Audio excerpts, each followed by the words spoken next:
ఇప్పుడు మన సొసైటీలో డాక్టర్స్ అంటే ఒక ఐడియల్ పర్సన్ లాగా చూస్తారు అందరూ. So doctors also need help. So it is a big boon మనకి. కానీ కొన్ని సిచ్యువేషన్స్లో వాళ్ళు షేర్ చేసుకోలేని సిచ్యువేషన్స్లో I suggest that you seek professional help, be it psychologist or psychiatrist. Take professional help. Patients mindset మారుతుందని మీరు అనుకుంటున్నారా? ఒకవేళ మారితే దాని గురించి ఏమైనా చెప్తారు?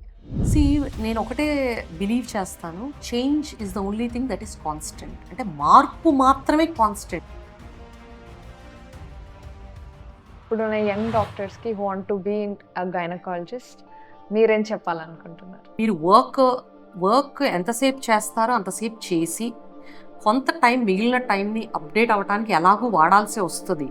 Some time in a day. నేను అనుకోవటం గైనకాలజిస్ట్లు అందరికీ, gynaecologist are the first persons బేబీని చూసి కానీ ముట్టుకోగలిగిన వాళ్ళు.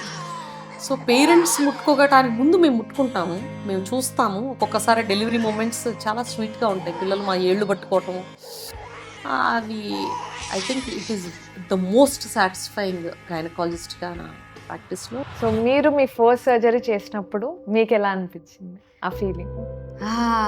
గూస్ బంప్ మూమెంట్స్ అనాలి. ఎందుకంటే ఆ నైట్ అంతా నేను నిద్రపోలేదు.